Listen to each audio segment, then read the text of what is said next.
I remember some things, though, that I don't like, too.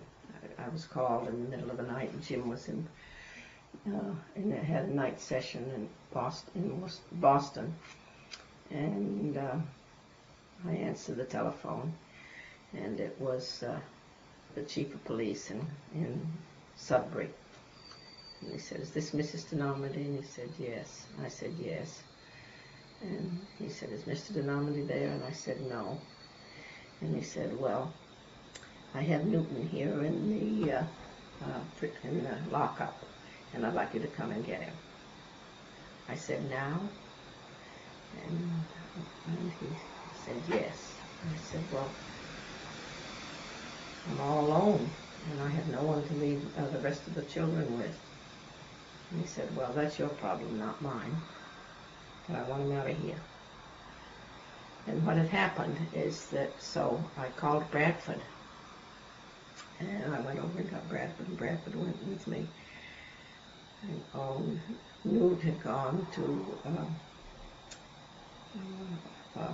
a dance, and somebody had given him, he wasn't a dancer, but he liked being with the group, but somebody gave him some orange vodka drink. Do you know anything about that? I mean, something that comes in a bottle all mixed. Well, anyway. It was potent. It was potent, and he'd never had anything, and he hadn't had any supper. He'd gone right from Steele's to I don't know who gave it to him. And of course he was terribly sick,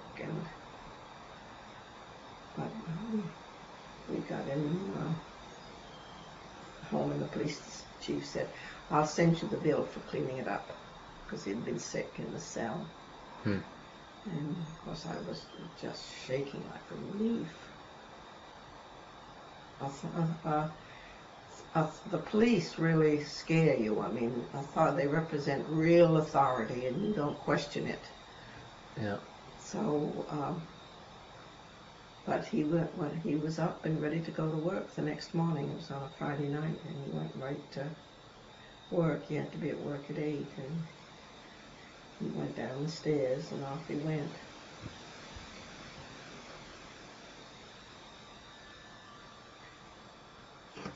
So, I don't know why it's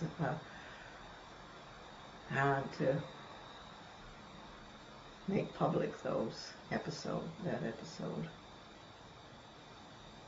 But it was a tough period with a lot of parents really troubled and tentatives, embarrassed, scared.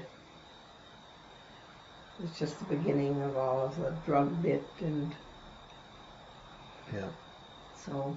Well, it's still a problem today. Yeah. Even with, it's still a problem with our age. Parties that went on in high school all the time.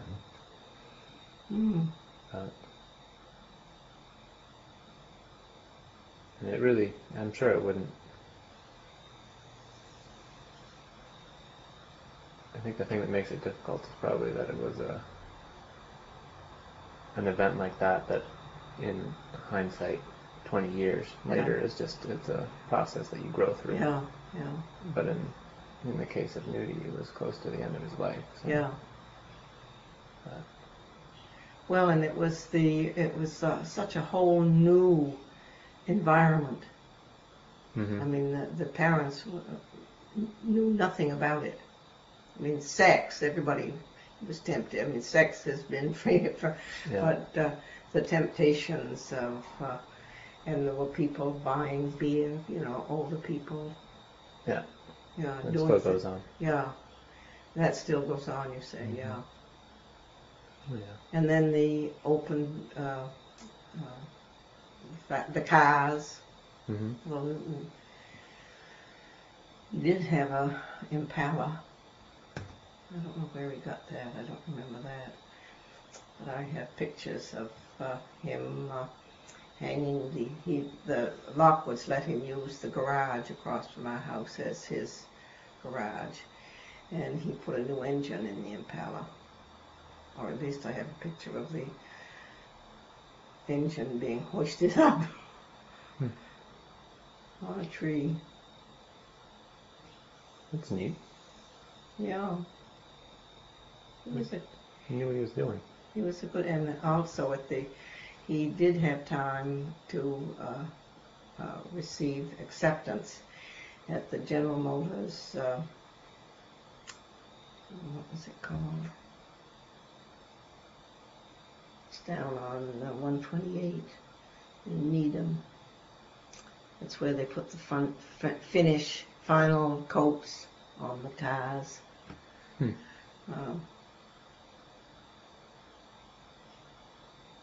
don't remember what it's called. General Motors auto body shop or something of that sort. I mean, you put the cars would come in and to this delivery place, and they would be all put together, the bumpers and the chrome and the final painted coat would be sprayed on.